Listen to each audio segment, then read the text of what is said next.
Welcome back to another week of Instigating with Clarky and Dre, brought to you by our friends at CoolBet Canada, the Listowel Squash Courts, Listowel Vision Care, and See the Game. I'm Ryan Drury. That's Clarky. We're going to have a great guest on later on the show, Jeff Fletcher, the Angels beat reporter for Socal News Group and the author of a brand new book about one Shohei Ohtani, who is creating some waves in his offseason back home in Japan. We will chat with him later in the show, but first, Clarky and I are going to have a chat here. It's the early part of the NHL season, and you just got back from an interesting locale that has an NHL team. Yeah. Tell us all about that, Clarky. Las Vegas. I was in the desert, and it was a fabulous time. The weather was awesome. But we arrived last Thursday, only to find out that was the home opener for the Knights. So we were looking at tickets and thinking we were going to go to the game. And we know what, one of those, when you look at StubHub and you see the tickets, you think, it's going to go down. Well, we blew it. We had tickets probably for around $70 and we thought they would come down more. No, they went up to like 150. So we didn't go to the game, but we went over to the rink and it was the most unbelievable atmosphere I've ever seen outside a hockey rink. Like, it was incredible. There was a parade going down. We sort of got in. We were like part of this parade with all the cheerleaders they have there and with the mascot. And like just outside the arena, there was like a DJ and music blaring, and it was just such a fun atmosphere. And of course, you think, boy, it would be nice to do in Toronto, right? But you get a bunch of suits, and what are they going to do? But it was fun. It was a great time. Just even being outside the rink. Like, we hung around for about a half an hour, kept checking ticket prices. One scalper kept coming to me and dropped his price by $2 every time he came over. I'm like, dude, you're way off. So don't even bother. Who are they playing in their home opener? Chicago. Like, it was in Chicago. Oh, Chicago. Yeah, it was not a bad game. 1-0. I think the Knights won. So might not have been a great game to go to, but who knows? Sounds a little boring to me. We just wanted to get in there and see the atmosphere, right? Because I've heard all about the Knights atmosphere, but yes. I should have called my friend Jen Millard, Darren's wife, who I used to work at Leafs TV with. Maybe she could have hooked me up with tickets, but it's too late now. Yeah, Darren, because he's still the in-game host on the broadcast for Vegas. Yeah. Well, we miss him up here, but the trip was good. Obviously, you didn't gamble. You're not really a gambler. No, I'm not really a gambler. Went to see the king of all kings, Lionel, which went well. We were dancing on the ceiling all night long. So hello. So yeah, it was fun. It was good, but it was what you were looking for. Surprisingly, there's no masks down there. Like, I'm shocked. Not really.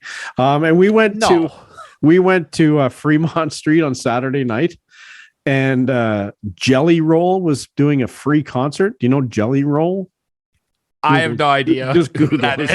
Some rapper. Anyway, it was wall to wall, like thousands of people in Fremont Street. I don't know if you know what Fremont Street, but it's the downtown. I'm aware of Fremont. It's a covered street, right? And I honestly did not have a good time whatsoever going to Fremont Street. It was like you couldn't move, no one with masks on, and I was just happy to get out of there alive, quite frankly. You were the old guy yelling at a cloud. You were having a bad time with the youngins. No, it wasn't like that. It wasn't like that, but it was this like music stinks. No, well, it did, but no, it just wasn't my scene whatsoever. Yeah. And surprisingly, I have a little sore throat and a cough and a stuffy nose. Not really a cough, but a stuffy nose when I got back. But I've tested negative. But I tell you, there's no, like, the airport, like my last experience coming back from Dominican was terrible. This one was awesome. Like, no problems whatsoever at the airport. Either going in and out, coming back. Yep. It was really quick. My question to you as well. I remember you were chatting with our friend Steve McAllister the last time we had him on, of course, of the Parlay Media Group.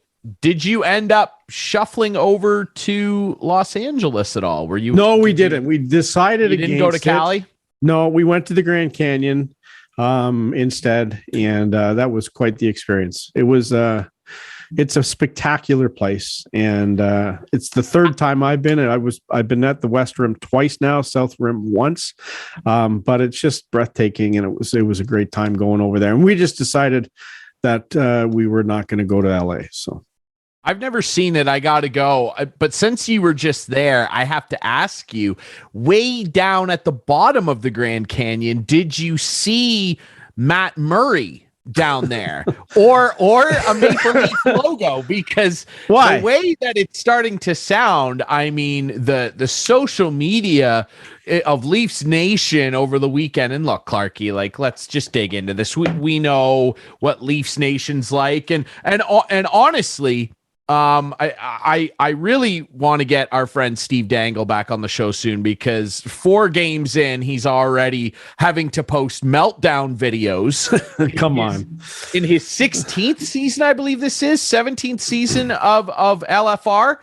Boy, you would think that the sky was falling. This team's 2-2. They didn't have a good start last year. No, they didn't. They were also without Austin Matthews last year. Yeah, they were without Austin Matthews, and now I almost think it's just collectively louder. And I'd love your opinion on just Matt Murray. We talked with our friend Dark Guy a couple weeks before the season. He was confident this guy was going to screw it on straight. Yeah. Yeah. Ilya Samsonov has been okay. He wants to be known as Samsonov now, just so you know. Samsonov is Samsonov. Always changing their names. It's a broadcaster's dream. Samsonov, he's been okay, which is exactly the ceiling that I think he'll ever be. I mean, we'll see how that works out. But Murray, obviously health concerns already. We're being confronted, or Leafs fans are anyway, with the ground zero of disaster scenarios with this guy.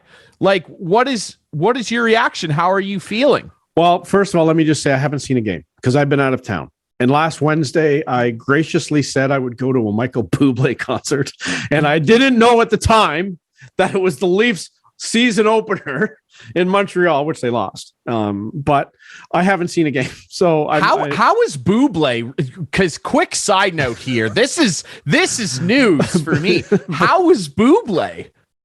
Well, he was fine. I'm into Bublé. Hey man, I got do you like Michael? Do you like the Bubbles? Yeah, I do like. So him. Yeah, he played Scotiabank Arena last Wednesday.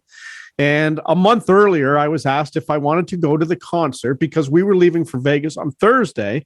So we thought we'll go to the concert on the Wednesday and we'll stay over in Toronto and then just fly out, which was great. And then I realized it was the Leafs opener. However, Bublé was good. I guess at every concert he's been doing, he's been putting on a jersey. He does that a lot. Right. And I noticed the day before he was in Buffalo and he put on a Sabres jersey and he just looked at it and he was talking to the audience. And I know he said something about, like, I know there's a lot of people here from Southern Ontario. And he says, Leafs can suck it. So now let's turn the table 24 hours here. And now he's in front of a Toronto crowd. And he goes and he gets the jersey, a Leaf jersey. And he goes, this is only because I love my fans. And he put the Leaf jersey on. And then he proceeded to pretend he was puking for the next few minutes. So it was quite funny. It was fun. But he sang a song with the Leaf jersey on, and then big Canucks fan. And he goes, what song did he sing? I don't know. Did he sing It's a Beautiful Day, like to cheer everybody up, or what? I don't remember. Like with the Leaf jersey on, I don't know what song he sang. Maybe I took a video of it. I don't know. But okay. But it was fun. It was good. Like there's some songs I know, some I don't, but whatever. Bublé, Canadian legend, buddy. All right. I was expecting Christmas carols, but I didn't get any. So there you go. Yeah, he's a big Christmas guy. Is he ever? He's a big Christmas dude, and his albums like do well. Yeah. Like they do well. Unlike the starting season narratives of the Leafs again this year. So let's get back to that. Reason. So Matt Murray. So Matt Murray gets hurt Saturday, I guess, in warm-up. He's not available to play. He's out for 4 weeks. Everyone kept saying before that Matt Murray's got to stay healthy. It seems like right now things are crumbling around Kyle Dubas and maybe Sheldon Keefe as well, with a little controversy this past week too with his superstar players.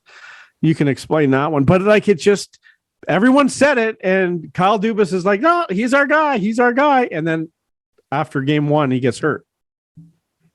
It's interesting. And he's hurt in a practice, and on morning skate, the day of a game, he's supposed to start against Ottawa, and people are just really frustrated. And it came off the back too of his former coach, DJ Smith, saying the day before, basically, love the guy, good dude, he's just constantly hurt. And then lo and behold, he gets into one game.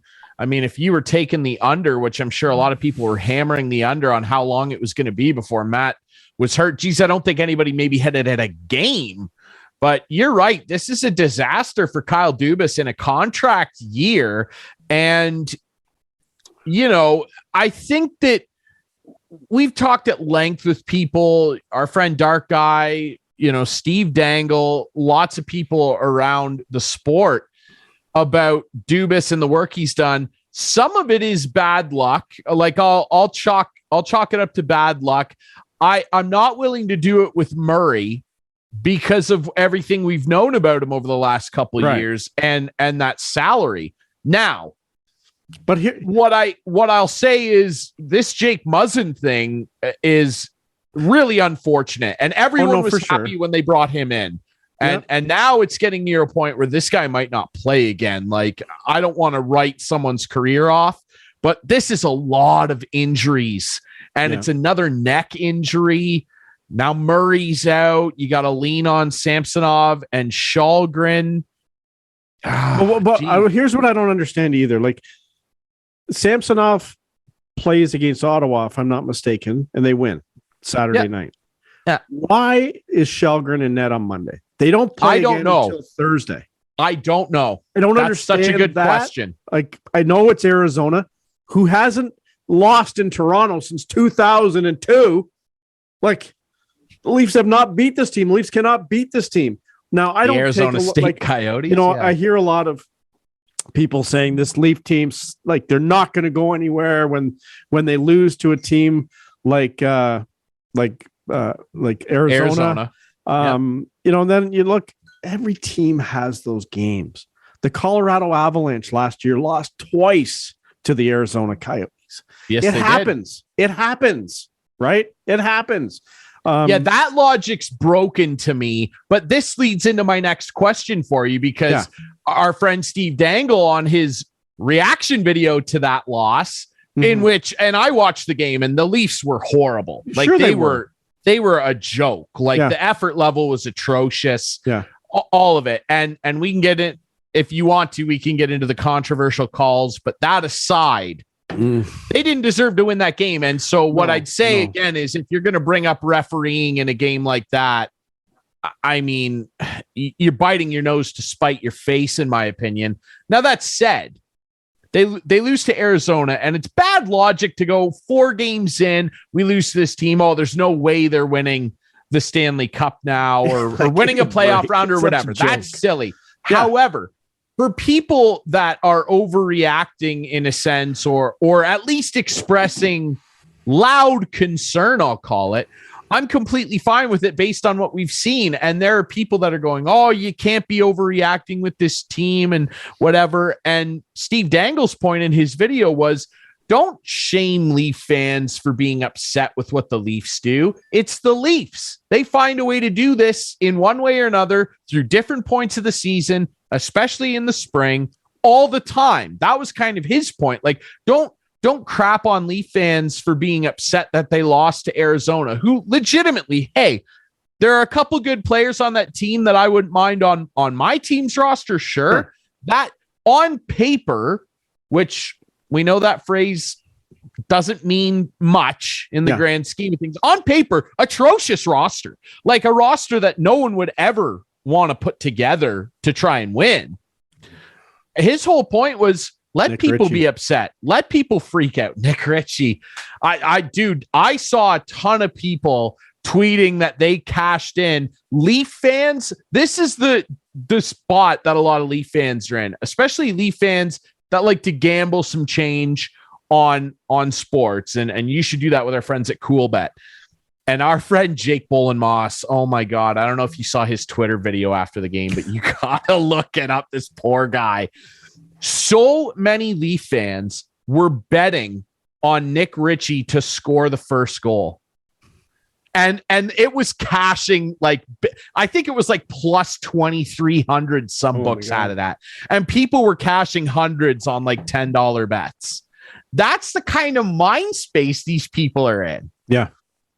Where are you? Because boy, we've been through a long journey of this team, watching it together over the last number of years. Where do you sit right now?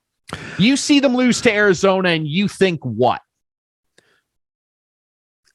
You're disappointed that the effort wasn't there.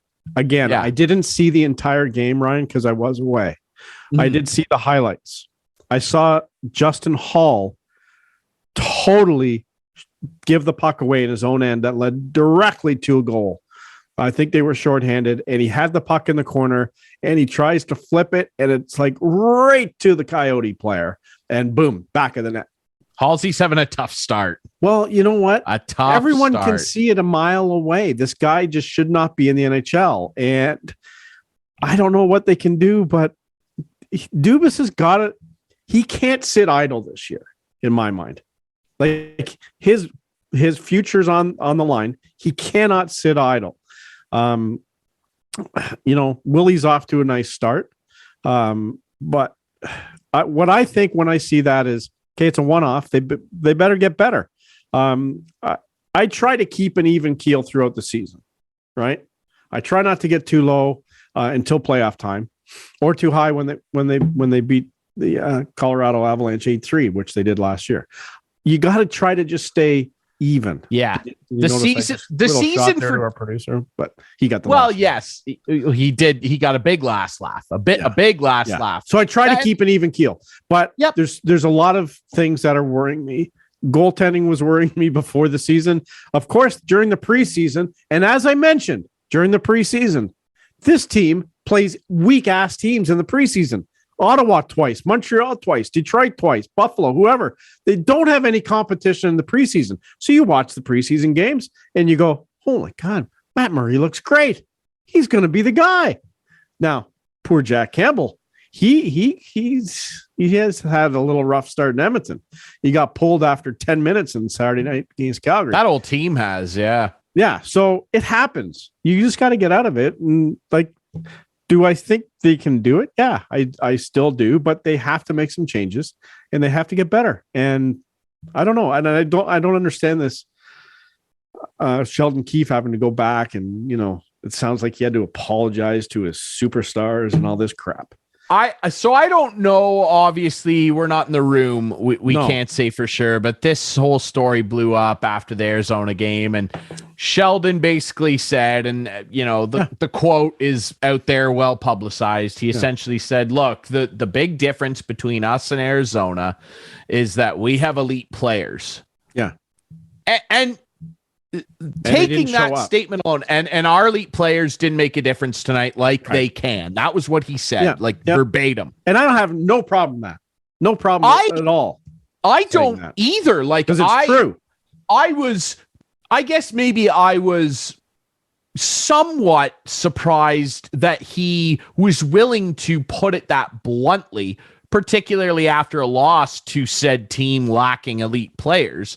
However, if I just look at it's the same thing that I just said basically a few minutes ago. This team is an atrocious roster on paper.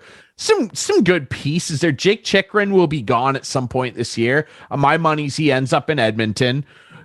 Clayton Keller, good little player, and he's the guy that ran over Jake Muzzin and caused the latest injury. I like him.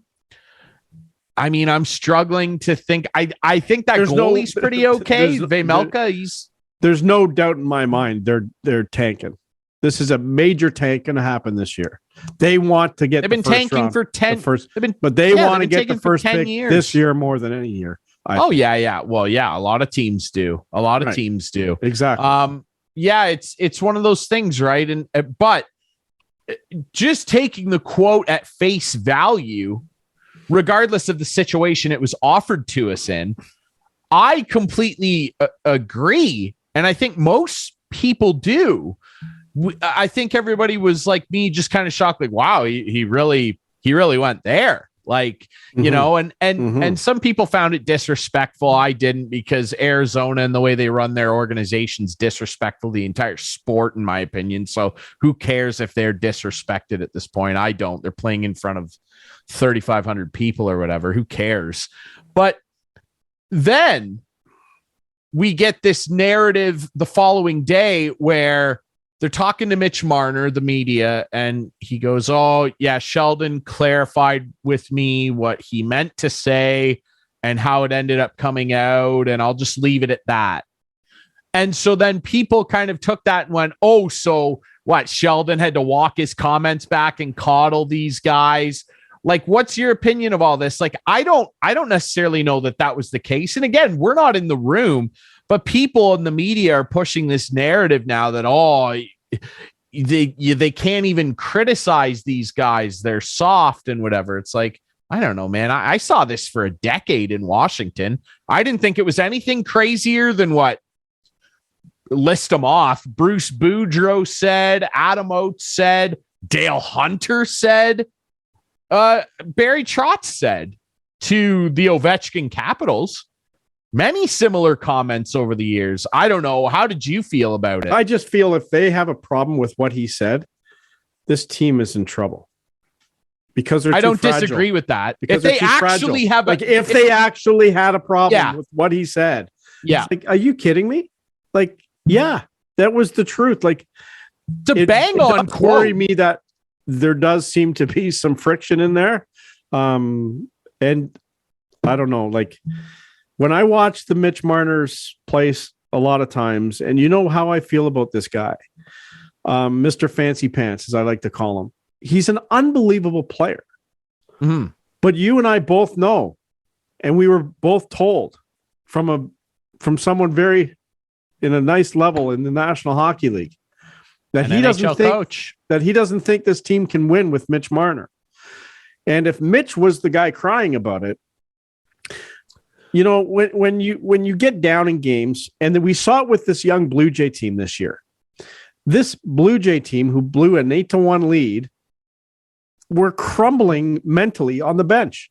And you just knew they weren't going to win that game because you could see it in their eyes. Every team faces adversity. And what I always told my girls when I coached ball, every team's going to face adversity. It's how you bounce back, which makes champions.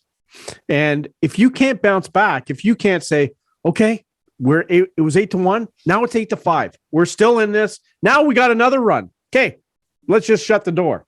No, you could just see it. And you knew in the ninth inning of that ball game that they weren't going to do anything because they all were hanging their heads. They were hanging their heads when it was 8-8. When it was tied. When it was tied, they were hanging their heads. And if that Leaf team is like that fragile, you know, these teams employ all these mental geniuses now to work with their psyche and all that stuff. I'm telling you, they do. Sports psychologists. Yeah, exactly. Yes, is the proper term. Thank you. Geniuses. But like, who's the Leaf guy? Is there a Leaf guy? Do they have one? Do the Jays have one? Like, I'm sure they do. Well, then he needs to be the guy to tell the team, yeah, the coach has every right to say what he said. But it does, getting back to what I said earlier, it does worry me if, in fact, they had a problem with that, because that could lead down the road to, playing to get your coach fired and all that kind of crap that goes along with it. We saw it with Babcock. A lot of people said saw it with Babcock. A lot of people had the opinion that the Leafs were just trying to get Mike out the door, and then they get Sheldon in, who let's remember here too, right? And I, much like what Steve Dangle said with hey, don't criticize the fan base for constantly being frustrated when all they're served up is reasons to be frustrated. On that similar vein, I don't blame Sheldon Keefe for expressing quite obvious frustration at losing to Arizona, because much of life, let alone sports, is a duality, Clarky. there's two sides to every coin. One crowd likes to go, oh, it's October, it's early in the season, and that's valid. That's a valid point. But the other side of the coin is people, and I guess I'm probably more on this side of the coin, and you know this. I was on this side of the coin firmly with my team until they finally won. Yeah, in 2016 and 17, when the Caps lost to the Penguins back-to-back, I after 17, like I was like, I sat down with our friend Steve Sabrin, like in tears almost at work, and was like, yeah, like, and I'm so passionate. I just I'm a big fan. And like, I remember saying, I for the first time really in my core, I don't know if they can win. I don't think I'll ever see my team win a cup. And he was like, man, don't worry about it. And then they did, but I understand Sheldon Keefe, who, let's remember, was brought in as like a player's coach, a good communicator, had a lot of success at the junior level, won an AHL title with a young team. That was, the whole. Well, he didn't coach Sault Ste. Marie though, but didn't he have a connection with Dubas? Yeah, maybe he did actually. Yeah, because I remember years back he was coaching Tier 2 Junior A and won like 4 championships in 5 years with the Pembroke Lumber Kings, one of the most dominant junior runs ever. And he was kind of brought in as more the new age coach, the communicator, has worked a ton with young guys in the Sioux, that whole thing, right? But it's been a few years now, and I understand him Game 4 after the frustration over the last couple of years, particularly the Montreal loss, not this season, like the playoff one in the bubble. I can understand him kind of finally starting to blow a gasket a little bit, because you can say, oh, it's October, but it's like every year it's something, and then they fix it, and they're flying high and scoring 6 a game and looking really good defensively for a little bit. And then the spring rolls around, and well, it's the spring, and hope does not spring eternal. So I can understand him being like, listen, we have way better players than that team, and that was unacceptable, which is in essence what he said. Yeah. Yeah. If I'm a player in that room, I'm going, if I'm a leader in there, if I'm John Tavares, who, by the way, got his 900th point the other night. And I'm sure John Tavares was probably saying, yeah, the coach is absolutely right. Well, he better be. Yeah, I agree. I can't see him not. Yeah. So I just, look, I love to rant. I love to get on top of my favorite teams when I feel like they should be doing better. Yeah. And hey, that's outside of our usual complaints of, look, it's costly to be a fan of these teams. It costs a lot to be a fan. I think you should have a right to complain. You have every right to complain. You have every right to vent. You have every right to voice your displeasure. You have every right to buy a ticket to a game. And if I had bought tickets to that game and paid $200, I would have been pissed off too.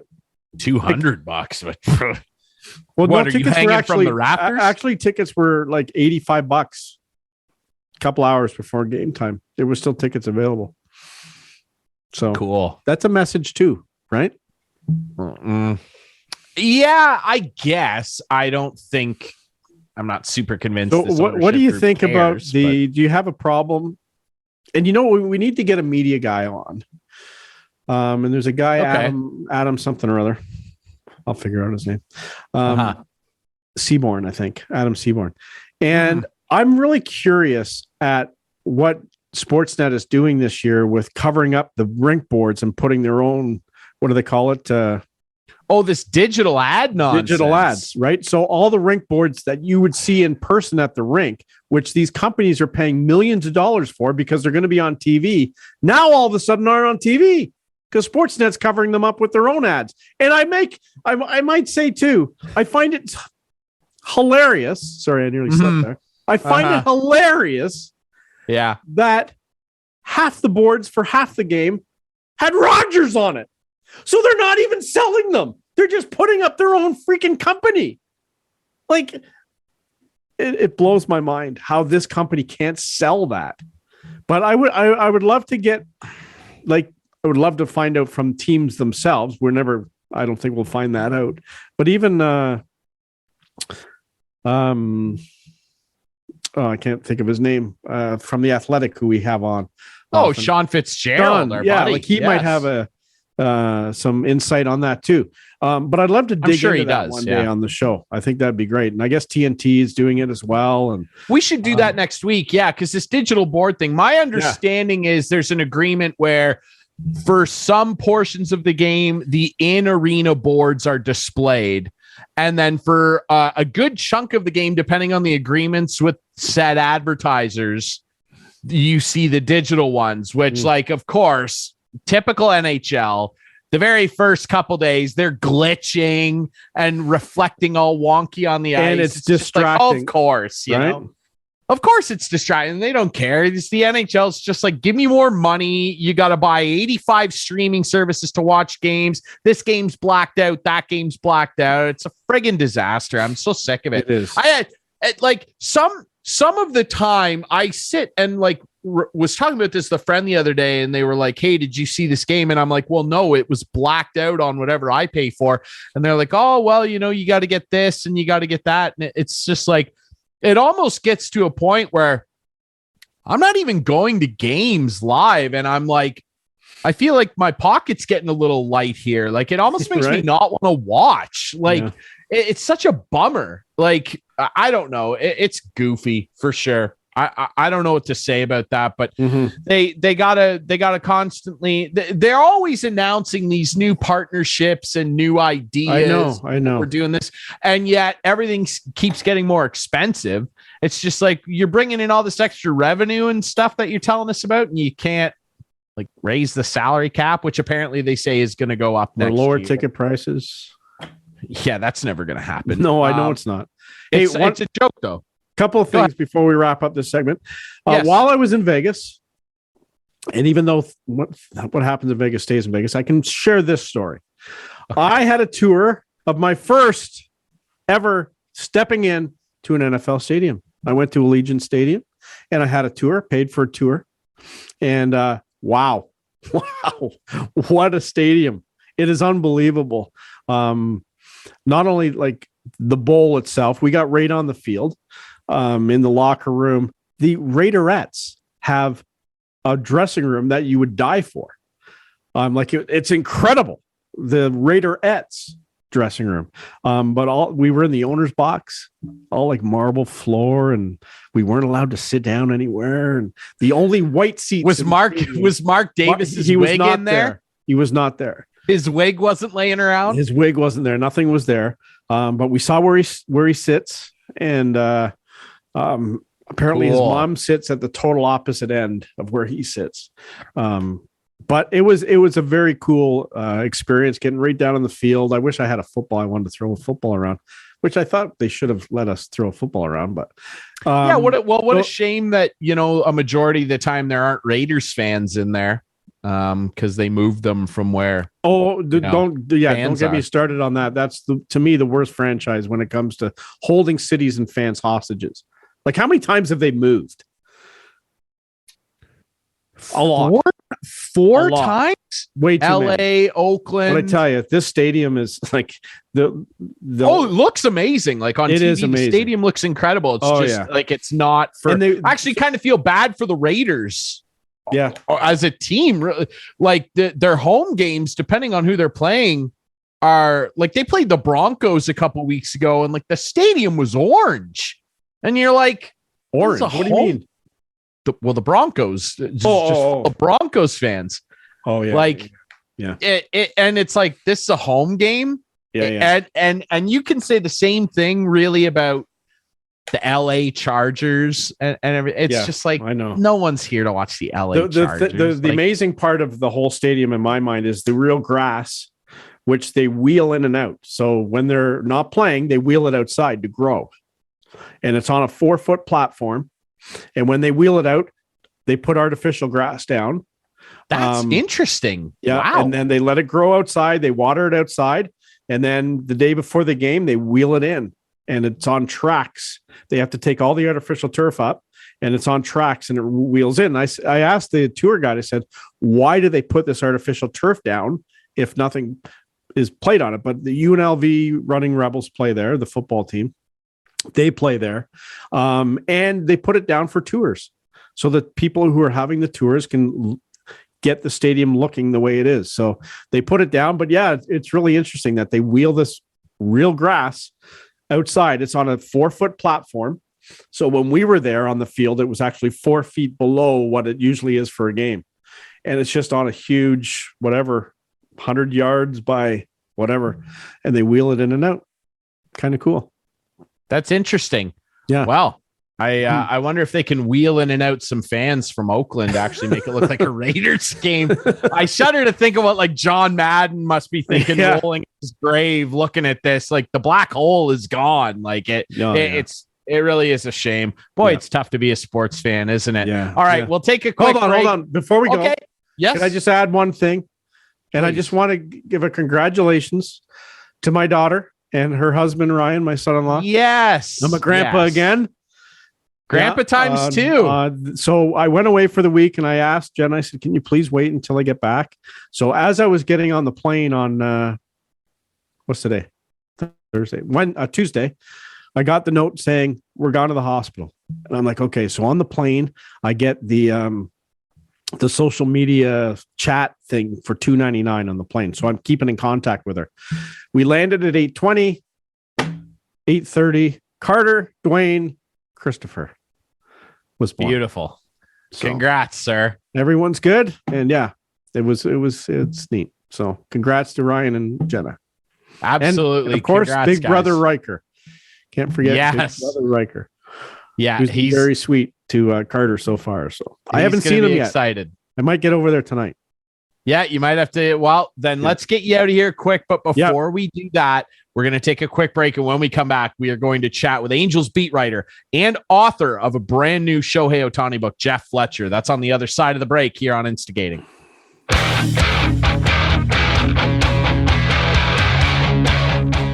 Back to wrap things up here on another week of Instigating with Clarkie and Drury, brought to you as always by CoolBet Canada, our friends at the Listowel Squash Courts, Listowel Vision Care, and See the Game. I'm Ryan Drury, still here with Clarkie, and we're very pleased to be joined by a great special guest. As I mentioned off the top of the show, very excited to talk to this guy, Angels beat writer with Socal News Group and the author of Showtime, the inside story of Shohei Ohtani and the greatest baseball season ever played, released this summer, Jeff Fletcher. Jeff, how are you?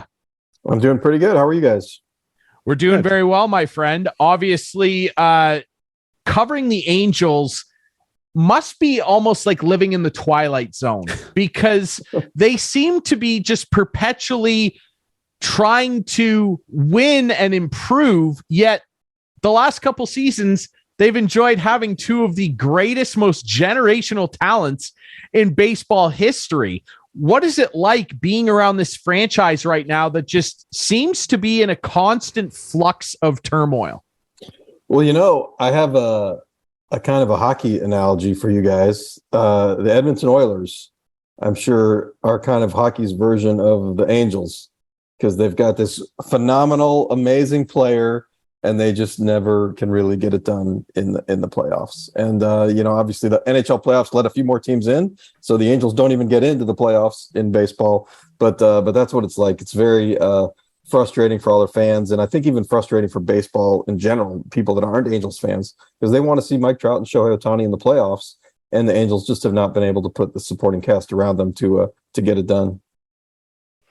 What was your opinion of just how this season went? Because, you've got a great new book out about Shohei Ohtani, who is probably the most exciting player, certainly that I've ever watched. I just can't believe the level this guy is able to go to on both sides of the ball. I think he's a complete anomaly.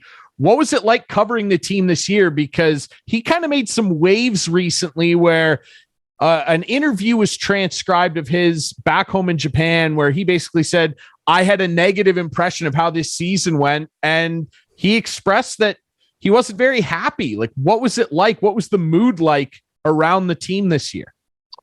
Well, I think it was a little bit too much made of what he said in that interview. Basically, he said the Angels had a bad season, and they obviously did. There's no question about it. He didn't say, like, I don't like the manager. I don't like the general manager. I don't believe the team can win. I don't like my teammates. He didn't say anything like that. He just said he had a negative view of the season because they were not as good as they hoped. So I don't think that's really big news. But obviously, if the Angels are going to keep him, they're going to have to show him that they can win because he wants to go someplace where he can win. So that's really what's the challenge in front of them right now. And do you think they can do that? Well, they're up for sale right now. So there's a new owner that's going to come in at some point. The best case scenario is that happens within the next 3 months. The worst case scenario is we're still talking about this a year from now. So if they really can get it done within 3 months, then some new owner or new ownership group is going to have a chance to convince Ohtani that they can win and that they have tons of money to throw at him. I think it's possible. I don't think they're going to be like a World Series team right away, but I certainly think that if they make some good moves in the offseason and some of the guys they already have get better, which is usually the way teams improve is by their own guys getting better. I think they can be a playoff team next year and build from there. So but it's going to be up to the new owner whenever that happens to convince Ohtani to stick around.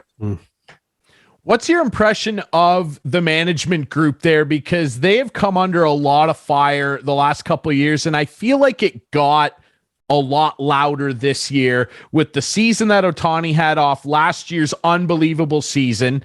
Then he kind of does it again. Trout's still there, had some injury problems, sure. But I feel like the criticism of the management group, the scouting department, the drafting, all of it really got loud this year.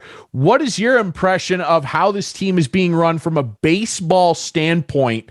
And what would you maybe do to try and help this team start to finally turn a corner, Jeff? Well, it's gotten a little louder every year, basically. Every year that they have failed to win with these two generational players, there's more and more criticism that they are doing it wrong. And they would probably tell you, they'd tell you, yes, they have done it wrong in the past. And the problem is it's all different people. Like, Billy Epler took over in 2016, and then he got fired. And then Perry Minasian took over in 2020. And he's had 2 years now that have not been very good. So, they're trying all different things. But the main root problem of all this is that their farm system really deteriorated. They used to have a really good farm system. They produced, back in the Mike Scioscia era when they were making the playoffs all the time, there was a lot of homegrown players. And now they don't have that anymore. And so they have to go outside the organization to fill all these holes. And you just can't fill that many holes from the players who are available with other teams because there's not that many of them. And usually the ones that are available, it's because there's something wrong with them. They have injury or they're too old or they make too much money. So that's the pool you're picking from, and you just can't do it that way. So what they really need to do is really improve their farm system, which there's no quick fix for that. You just have to draft better. You have to have better coaches in the farm system. You have to have better nutrition for your minor leaguers. You have to have better technology for your minor leaguers. You have to do all that stuff. And they're trying. They believe that they're making a lot of inroads in that, but it just does not happen overnight. Is Ohtani in tune with the whole organization and just the things that you just said? And do you think he sits back and says, I don't know if we'll ever get there? I mean, we don't really know. He doesn't really say a lot of things to us candidly like that. Even aside from the language barrier, I think it's just not the Japanese culture for him to come out and, criticize his management. So I don't really honestly know how, deep down inside, if you give him truth serum, like, does he believe the Angels can win or doesn't he? Because he says, like, we have good players and we just have to play better and blah, blah, blah, blah. I don't know what he really believes, but there's certainly, they're certainly close enough that they should be able to be better. I mean, there's 6 teams in each league that make the playoffs now. Yeah. And they've got 2 really good players. They now have a starting rotation that's got some pretty good pieces to it. It's not impossible. They're not starting from, 100-loss team. They lost 89 games this year. So it should be possible for them to get to the playoffs and then build the farm system to make them, a consistent winning team. How fun is it to watch this guy day after day? Oh, it's crazy. You have to remind yourself how remarkable it is. And just that what he does is something that nobody else even attempts to do. Mm-hmm. And I think, this year we had this whole debate with Aaron Judge versus Ohtani for the MVP. And I think that honestly, it's only a debate because Ohtani did this last year and people already have taken it for granted. They go, yeah, sure. He's a two-way player. It's great. But look at what Aaron Judge did. Aaron Judge is the first guy to do whatever in like 60 years. And I keep thinking, well, Ohtani is the first person ever. Ever. Ever and ever. He was even better than Babe Ruth. So, but people just, Ohtani just did it last year. And I'm saying, well, until somebody else does it, you can't, it doesn't dilute what Ohtani does if he's still the only one doing it. So it's still pretty incredible. And the fact that he was even really better, despite the title of my book, which was written before this season, I think that maybe 2022 is now the greatest baseball season ever played. But it was just incredible that he was able to do what he did and now do it 2 years in a row. Mm-hmm. It is really remarkable. And yes, your book chronicles the MVP season. However, I think this year, the question that a lot of people had was, okay, great. He can hit for power. He's an unbelievable hitter, really, really solid pitcher, but can he keep doing this? And will the arm eventually fall off? And I think he, without maybe telling anybody, he probably heard some of that and went, oh, people think I can't keep the pitching up. Well, I'm going to come out and I'm going to have an even better season on the mound. He was, and I can tell you this confidently because I had him on both my fantasy teams.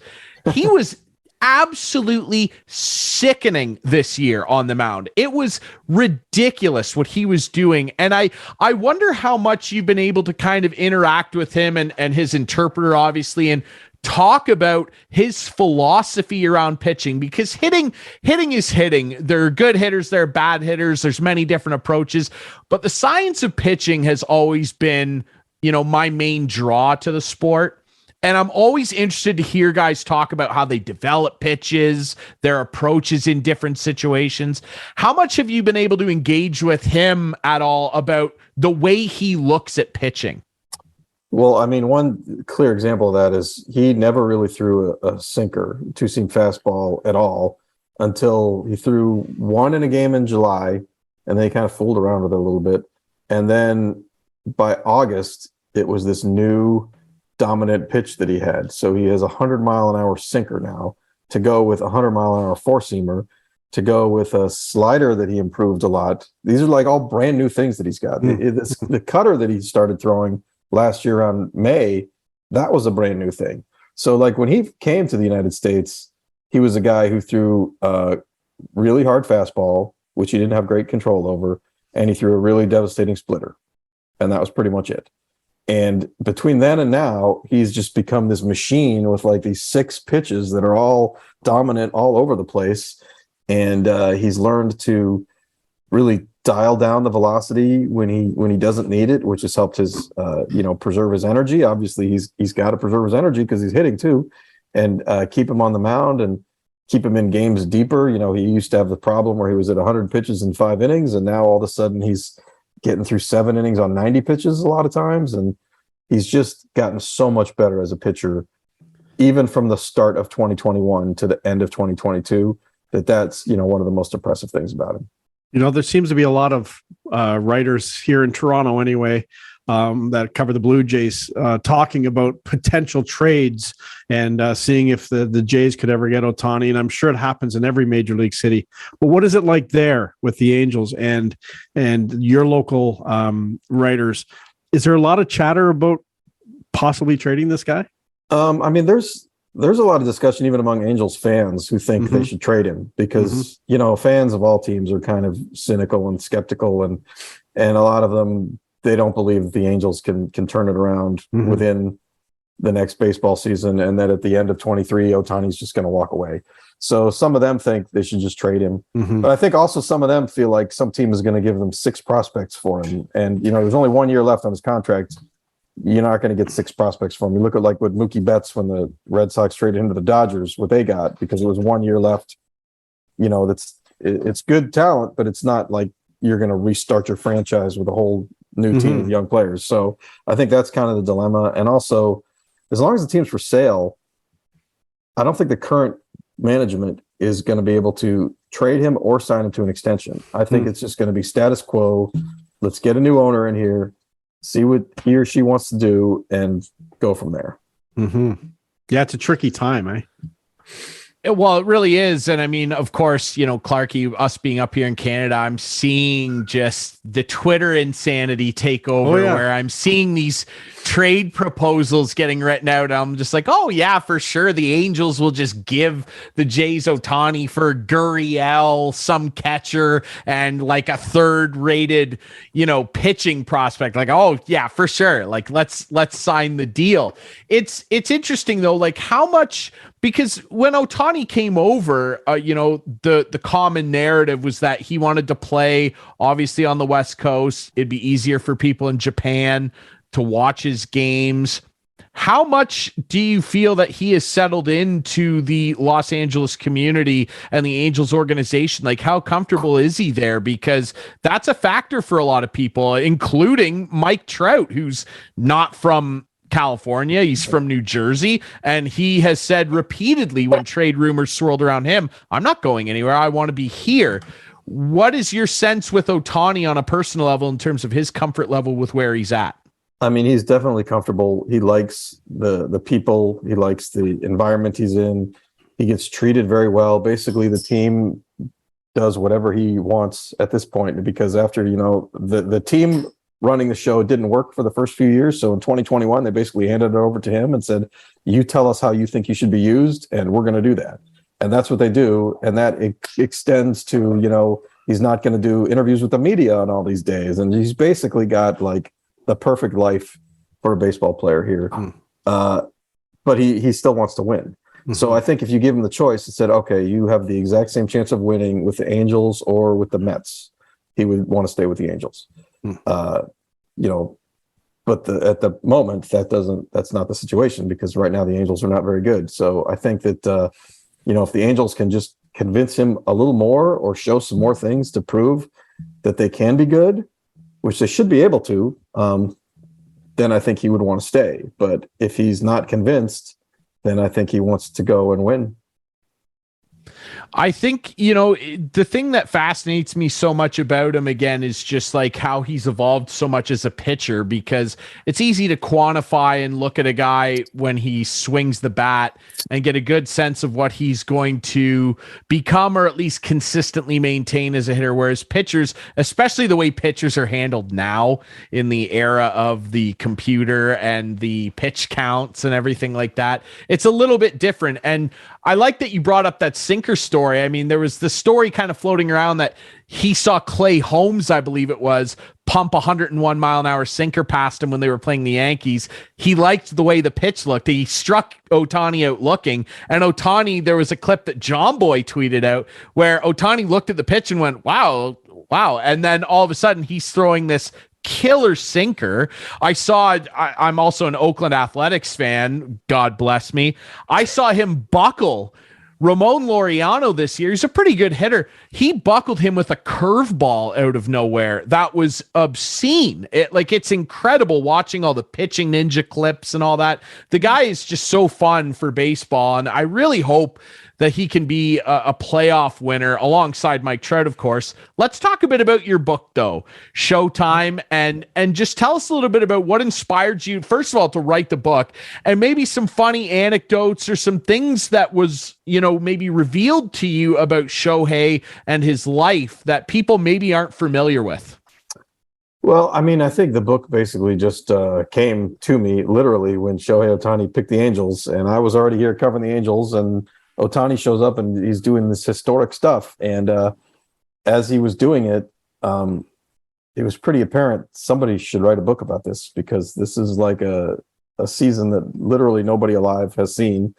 And, so it's basically, the book is the story of his baseball career, starting from when he was in high school all the way through the big leagues and how he got to be where he is now. And I think the most interesting parts of it to me are really the process that he went through to go from Japan to the major leagues, because it was really a kind of a unique circumstance because of the way the rules were and the way his age is that he qualified as an international amateur, just the same as like a 16-year-old Dominican shortstop.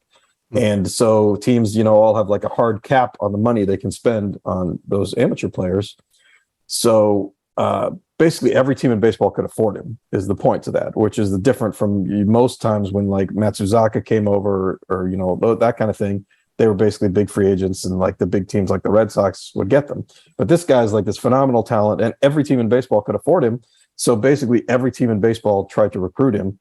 And it was like a college recruiting thing where they couldn't just write the biggest check. They had to convince him that this is the best place for you to play. So that whole process, I think, was very interesting. And then beyond that, I just think that the interesting stuff is how he sort of remade himself as a player as he went through the big leagues. Like I mentioned to you, the way he was as a pitcher, in his rookie year, and then the way it changed in 2021 and even through 2021. At the beginning of last season, he walked like 9 batters per 9 innings. It was not good at all. And you were wondering, like, what's going to happen with this guy? Is he even going to make it through the year as a pitcher? And then all of a sudden he changed a few things, started throwing a cutter, cleaned up his mechanics a little bit, and just got on a roll. And just the ability to make those kind of adjustments on the fly is pretty remarkable. And there was also another thing as a hitter. His first spring training, he came over and he was terrible, really, as a hitter and a pitcher. But one of his problems as a hitter was he had this big leg kick, and he just could not coordinate that with the timing to hit major league velocity.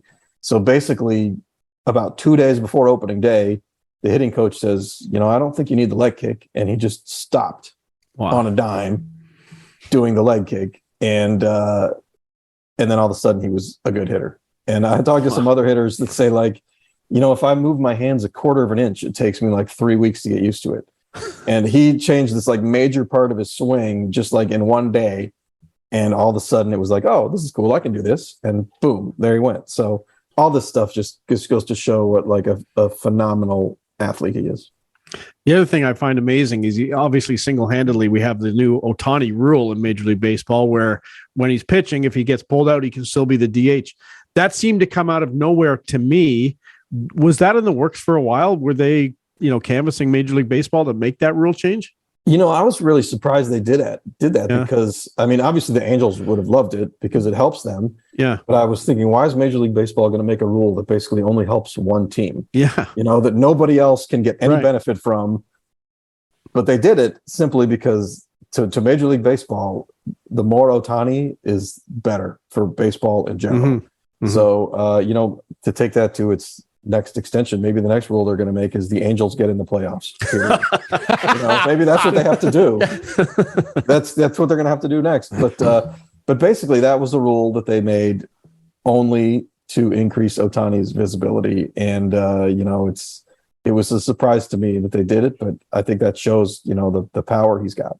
Yeah. Absolutely. He's the most marketable baseball player, in my opinion, playing in the league right now. And people out there, if you're not watching this guy, certainly every time he takes the mound, but even just every time he's at the plate, you're doing yourself a disservice. You're missing out. The book is called Showtime, the inside story of Shohei Ohtani and the greatest baseball season ever played. It is available everywhere books are sold. Get yourself a copy of it. I have one on the way. I can't wait to read it, Jeff. Is there an audio book too? Is there an audio book? Yes, there is. Okay, there is good. an audio book. Amazing. Okay, good. It's also in I can't Japanese, read, but I'd rather listen. There's a Japanese version too. I was wondering that you can get, and that's actually selling like crazy over there. Sure. So anybody who's listening who has friends or family that are Japanese and want to get that version too, that's available. Beautiful. Also. Nice. Incredible. He is Jeff Fletcher, Angels beat writer with Socal News Group. Man, we really appreciate you doing this. Best of luck with the book. I can't wait to read it. Thanks so much for doing this, Jeff. All right. Thanks for having me. All right, you can watch this show every Friday night at 8, Sunday night at 9. This Sunday will be on at 11 because, of course, the municipal election is coming up on Monday. So make note of that. You can follow us on social media at Instigating Pod. We appreciate all our great sponsors and our great guest this week, Jeff Fletcher. I'm Ryan Drury. That's Clarkie. We'll be back next week with more Instigating with Clarkie and Drury.